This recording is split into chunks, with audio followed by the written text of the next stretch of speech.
Charge ചെയ്തിട്ടുള്ള കേസസിനെ കുറിച്ച് അല്ലെങ്കിൽ അതിൽ ഇൻവോൾവ് ആയിട്ടുള്ള എല്ലാ പേഴ്സൺസ് എന്ന് പറയുമ്പോൾ ഓഫ് കോഴ്സ് എല്ലാവർക്കും അറിയാലോ Sivasankar, then Honorable Chief Minister, his wife Kamla, his daughter Veena, CM Ravindran, his secretary, Nalini Netto IAS, KT Jalil, then Minister. ഇങ്ങനെയുള്ള എല്ലാവരുടെയും എന്താണോ ഇൻവോൾവ്മെന്റ്, അവരെന്തൊക്കെയാണ് ചെയ്തിട്ടുള്ളത്, അവരുടെ ഇൻവോൾവ്മെന്റ് എന്തൊക്കെയാണെന്ന് ഞാൻ വളരെ വ്യക്തമായിട്ട് എന്റെ 164 സ്റ്റേറ്റ്മെന്റിൽ റെക്കോർഡ് ചെയ്തിട്ടുണ്ട്. ഓക്കെ, ഇതില് can I just complete? ഇതിൽ നിങ്ങൾക്ക് വേണ്ടിയിട്ട് I'll just tell you, എന്നോട് I have an advice that 164 ഇൻവെസ്റ്റിഗേഷന്റെ ഭാഗമായിട്ട് ഉപയോഗിക്കേണ്ടിയുള്ളതുകൊണ്ട് I cannot reveal much.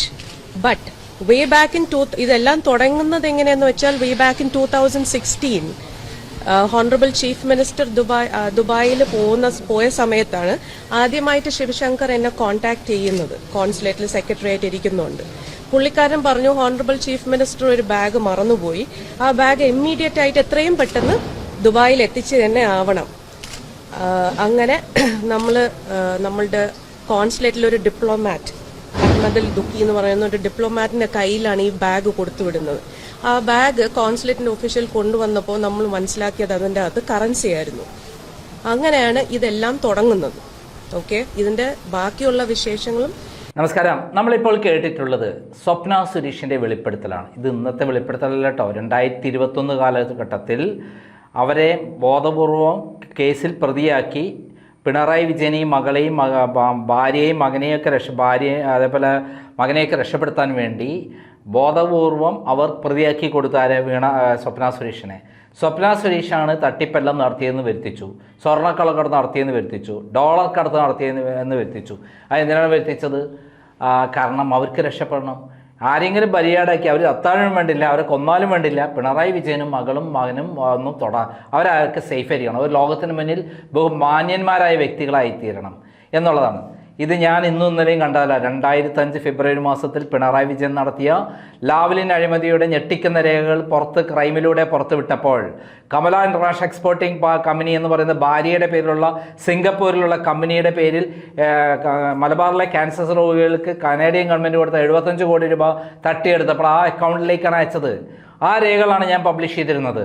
അത് പബ്ലിഷ് ചെയ്തപ്പോഴാണ് ഇത് എൻ്റെ കൈവശമുള്ള രേഖകളുടെ ഞെട്ടിക്കുന്ന കാര്യങ്ങൾ പുറത്തു വന്നു കഴിഞ്ഞാൽ, അതിൽ കൃത്യമായി തെളിവുകൾ കോടതിയിലെത്തിയാൽ പിണറായി വിജയൻ ജീവിതകാലത്തിൽ ഒരിക്കലും ജയിലിൽ നിന്ന് ഇറങ്ങേണ്ടി വരില്ല എന്നുള്ളത് മനസ്സിലാക്കി ഗുണ്ടകളെ പറഞ്ഞയച്ച എൻ്റെ ഓഫീസിലേക്ക് മുഹമ്മദ് റിയാസിൻ്റെ നേതൃത്വത്തിലുള്ള ഗുണ്ടകളെ പറഞ്ഞയക്കുകയും അന്ന് എൻ്റെ ഓഫീസിൽ കയറി എവിടെടാ പിണറായി വിജയനെക്കുറിച്ച് പ്രസിദ്ധീകരിച്ച രേഖകൾ എന്ന് പറഞ്ഞ് മാനേജറെ മർദ്ദിക്കുകയും അളമാറയുടെ കീ പിടിച്ചു വാങ്ങി അളമറയിൽ നിന്ന് രേഖകൾ എടുക്കുകയും എന്നിട്ട് ഓഫീസ് മുഴുവൻ കത്തിക്കുകയും ഒക്കെ ചെയ്തിട്ടുള്ള ആളാണ് മുഹമ്മദ് റിയാസ്.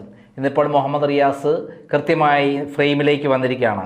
അന്ന് മുഹമ്മദ് റിയാസ് തട്ടിയെടുത്ത കമല ഇന്റർനാഷണൽ എക്സ്പോർട്ടിംഗ് കമ്പനിയുടെ രേഖകളും അതേപോലെ നമ്മുടെ ലാവ്ലിൻ്റെ ഞെട്ടിയുന്ന രേഖകളും അതേപോലെ പിണറായി വിജയൻ്റെ വിദേശത്തുള്ള ബിനാമി ഇടപാടുകളുടെ രേഖകളും കൈക്കലാക്കിയിട്ടാണ് പിണറായി വിജയനെ ബ്ലാക്ക്മെയിൽ ചെയ്ത് പിന്നീട് മുഹമ്മദ് റിയാസ് അദ്ദേഹത്തിൻ്റെ പിണറായി വിജയൻ്റെ മകളെ കല്യാണം കഴിക്കുന്ന വ്യക്തിയെ പിയാപ്ലയായി മാറിയത്.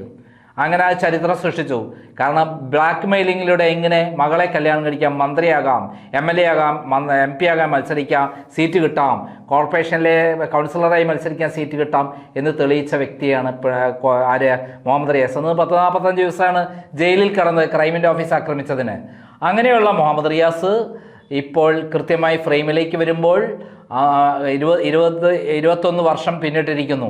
അന്ന് മുതൽ ഇന്ന് മുതലേ പിണറായി വിജയനും മുഹമ്മദ് റിയാസും അതേപോലെയുള്ള അവരുടെ സംഘമെല്ലാം കേരളത്തിലെ CPM അണികളെ പറ്റിച്ചുകൊണ്ടിരിക്കുകയായിരുന്നു. ഞങ്ങൾ മാന്യന്മാരാണ്, ഞങ്ങൾ ഇവിടുത്തെ പാർട്ടിക്ക് വേണ്ടി പ്രവർത്തിക്കുന്ന ആൾക്കാരാണ്, ജനങ്ങൾക്ക് വേണ്ടി സേവനം നടത്തുന്ന ആൾക്കാർ. എങ്ങനെ ഇത്തരത്തിൽ തട്ടിപ്പ് നടത്തി കോടിക്കണക്കിന് രൂപയാണ് വിദേശത്ത് എത്തിച്ചിരിക്കുന്നത്. ഞാൻ 2021 10,000 കോടി രൂപയുടെ പിണറായി വിജയൻ്റെ വിദേശത്തുള്ള രേഖകളാണ് ഉണ്ടായിരുന്നത്, കള്ളപ്പണ നിക്ഷേപം. അത് ഏകദേശം 1 ലക്ഷം കോടി രൂപയുണ്ടാകുമെന്നുള്ള കണക്കൂട്ടലാണ് എനിക്കുള്ളത്. കാരണം അത്രയും മോഷണം കേരളത്തിൽ നടന്നിട്ടുണ്ട്. ഏത് ഭാഗത്താണ് ഏറ്റവും കൂടുതൽ നടന്നറിയാമോ? ആരോഗ്യ മേഖലയാണ്. 10 വർഷം കൊണ്ട് ഏറ്റവും ചുരുങ്ങിയത് ഒരു 3-4 ലക്ഷം കോടി രൂപയുടെ മരുന്നുകളും എക്യുപ്മെൻസും എല്ലാം വാങ്ങിയിട്ടുണ്ട്. അതിലൂടെ 25%, 30%ഒക്കെയാണ് കമ്മീഷൻ. അതിലൂടെ ഏറ്റവും ചുരുങ്ങിയത് 10-75 കോടി ലക്ഷം രൂപ കമ്മീഷനായിട്ട് അടിച്ചു മാറ്റിയത്. അതൊക്കെ വിദേശത്താണ് വാങ്ങിയിട്ടുള്ളത്. ഇപ്പം കണ്ടില്ലേ, വിദേശത്തേക്ക് എവിടെ നിന്ന് മുഹമ്മദ് റിയാസിൻ്റെ ഫ്രണ്ട്സ് വഴിയും അല്ലാതെയും പണം അയപ്പിച്ചിട്ടുള്ളത്. വിദേശത്ത് പണം എത്തിച്ച രീതി കണ്ടില്ലേ, ഹവാല ഇടപാട് വഴി വിദേശത്തേക്ക് എത്തിക്കുകയാണ് പണം. ഇതേപോലെ പലതരത്തിലുമുള്ള പണം പല വഴിക്കും അവിടെ എത്തിച്ചിരുന്നു. പല കമ്പനികളും പണം അവിടെയാണ് കൊടുക്കുന്നത്, പല ബിസിനസ് ഉടമകളും അവിടെയാണ് പണം കൊടുക്കുന്നത്. ഇവിടെ ഇളവ് കൊടുക്കും, അവിടെ പണം കൊടുക്കും. ഇങ്ങനെ 1 ലക്ഷം കോടി രൂപയോളം തട്ടിപ്പ് നടത്തിയ പിണറായി വിജയൻ ആർക്ക് വേണ്ടിയിട്ട് അത് ചെയ്തത്? മകൾക്കും മകനും അവരുടെ കുടുംബത്തിനും. ഇതിൻ്റെ എല്ലാ കണക്കും കാര്യങ്ങളും എവിടെയുണ്ട്? ഇവരെ മൊബൈലിലുണ്ട്. ആ മൊബൈലിലെ വിവരങ്ങൾ ഫോറൻസിക് ലാബിൽ നിന്ന് കിട്ടിക്കഴിഞ്ഞാൽ ഇപ്പോഴുള്ള ഞെട്ടലല്ല ഇനി ഉണ്ടാവാൻ പോണ്, വലിയ ഞെട്ടലായിരിക്കും. കേരളമല്ല, ഇന്ത്യ കണ്ടിട്ടുള്ള ഏറ്റവും വലിയ തട്ടിപ്പിൻ്റെ കൃത്യമായ തെളിവുകളായിരിക്കും പിന്നീട് പുറത്തു വരിക. ശരിക്കും ഞെട്ടിക്കുന്ന, ഇന്ത്യ വിറയ്ക്കുന്ന ഭീകരരായ ആളുകളാണ്, തട്ടിപ്പുകാരാണ്, കൊടും ക്രിമിനലുകളാണ് പിണറായി വിജയനും മകനും എല്ലാം എന്ന് ചരിത്രം രേഖപ്പെടുത്തും. എന്തായാലും ഇപ്പോൾ അതിൻ്റെ ഓരോ ഘട്ടങ്ങളായി വരികയാണ്. ഇത്രയും കാലം എന്തുകൊണ്ടാണ് പിണറായി വിജയനെ തൊടാതിരുന്നത്, മകളെ തൊടാതിരുന്നത്, മകനെ തൊടാതിരുന്നതും ഭാര്യയെ തൊടാതിരുന്നത്? സ്വപ്ന സുരേഷിൻ്റെ 164 സ്റ്റേറ്റ്മെന്റ് ഉണ്ടായിട്ടും എന്തുകൊണ്ടാണ് ഇവരെ ചോദ്യം ചെയ്യാതിരുന്നത്? അതാണ് BJPയും പിണറായി വിജയനുള്ള ധാരണ. കോൺഗ്രസ് മുക്ത ഭാരതം എന്നുള്ള പേരിൽ ഇവിടെ കോൺഗ്രസ് അധികാരത്തിൽ വരാതിരിക്കാൻ പിണറായി വിജയൻ തട്ടിയാലും കൊള്ള ചെയ്താലും ആളെ കൊന്നാലും വേണ്ടില്ല, RSSകാരെ കൊന്നാലും വേണ്ടില്ല, സംരക്ഷിച്ചു നിർത്താം എന്നുള്ളതായിരുന്നു ധാരണ. അതിന് BJPയിലെ കേരളത്തിലെ നേതാക്കന്മാരുമായിട്ടുള്ള അവിഹിത ബന്ധമായിരുന്നു പിണറായി വിജയന്. അവർക്ക് കമ്മീഷൻ കൊടുക്കും, അവർ പോയി ഡൽഹിയിൽ പോയി പറയും, നമ്മൾക്ക് BJP ഇവിടെ വളരണമെങ്കിൽ നമ്മൾ കോൺഗ്രസ് ഇല്ലാതാവണമെങ്കിൽ 10 വർഷം പിണറായി വിജയൻ ഭരിക്കണം, 10 വർഷം ഭരിച്ചാൽ കോൺഗ്രസ് ഇല്ലാതാവും എന്നുള്ള ഒരു സ്ട്രാറ്റജി ആയിരുന്നു V മുരളീധരനും KS സുരേന്ദ്രനൊക്കെ കൊടുത്തിരുന്നത്. എന്നാൽ ഇപ്പോൾ 2026 തോറ്റു തൊപ്പിയിട്ടോടുകൂടിയിട്ട് കോൺഗ്രസ് അധികാരത്തിൽ വന്നതോടുകൂടിയിട്ട് BJP ഇല്ലാതായതോടുകൂടിയിട്ട് അവർ മനസ്സിലാക്കി ഇനി മേലിൽ കോൺഗ്രസ് മുക്ത ഭാരതം നടക്കില്ല. പകരം പിണറായി വിജയനെയും കുടുംബത്തെയും അകത്താക്കി കഴിഞ്ഞാൽ കേരളത്തിലെ മാർക്സിസ്റ്റ് പാർട്ടിയിൽ നിന്ന് BJPയിലേക്ക് ആളുകൾ എത്തും. അതാണ് ഇപ്പോഴത്തെ സ്ട്രാറ്റജി. അത് ഇവർ എത്രമാത്രം നടത്തുമെന്ന് നമുക്കറിയില്ല. ഇപ്പം തന്നെ ഷോൺ ജോർജ് കേസ് കൊടുത്തിട്ട് എത്ര കാലമായി? ഇതുവരെ എന്തെങ്കിലും നടപടി ഉണ്ടോ? ഷോൺ ജോർജ് കൊടുത്ത ശക്തമായ രൂപത്തിൽ അദ്ദേഹം പോരാട്ടം നടത്തിയത് കൊണ്ടാണ് ഇവിടെ വരെയെങ്കിലും എത്തിയത് CMRL കേസ്. ഇതും നേരത്തെ സ്വപ്ന സുരേഷിനെ ജയിലിൽ വെച്ച് കൊല്ലാനുള്ള പ്ലാനൊക്കെ നമ്മൾ കേട്ടതല്ല, ഞാൻ കൃത്യമായി തെളിവുകൾ സഹിതം പുറത്തുവിട്ടതാണ്. അത് പിന്നീട് കസ്റ്റംസ് കൊടുത്ത റിപ്പോർട്ടിൽ തന്നെ പറയുന്നുണ്ട്, പിണറായി വിജയൻ നടത്തിയ തെളിവുകൾ സ്വർണ്ണക്കള്ളക്കടത്തിൽ പിണറായി വിജയന് കൃത്യമായി പങ്കുണ്ട്, മകൾക്കും പങ്കുണ്ട് എന്നുള്ള കാര്യം കൃത്യമായി രേഖാമൂലം കോടതിയിൽ CBI കസ്റ്റംസ് അഫിഡവിറ്റ് ഫയൽ ചെയ്തിട്ടുള്ളതാണ്. ഇങ്ങനെ എല്ലാ തെളിവുകളുണ്ടായിട്ടും ഇതുവരെ പിണറായി വിജയനെ തൊടാതിരുന്നത് ഇവിടെ കോൺഗ്രസ് മുക്ത ഭാരതം എന്നുള്ള പേരിലും ഇവിടുത്തെ BJP നേതാക്കന്മാർക്ക് പിണറായി വിജയന് കിട്ടിയ കമ്മീഷൻ ഇടപാടിലുമാണ്. പിണറായി വിജയനും V മുരളീധരനും KS സുരേന്ദ്രനും എല്ലാം ധാരണയാകുന്നത് എങ്ങനെയാണ്? യൂസഫ് അലിയുമായി ദുബായിൽ വെച്ചോ അല്ലെങ്കിൽ അബുദാബിയിൽ വെച്ചോ സംസാരിക്കും. ആരായിരിക്കും? പിണറായി വിജയൻ്റെ ആളായിട്ട് വരിക മകനായിരിക്കും. എന്നിട്ട് ഇവർ സെറ്റിൽ ചെയ്യും. അതിൽ V മുരളീധരൻ ഇത്ര, KS സുരേന്ദ്രൻ ഇത്രയും നിശ്ചയിക്കും.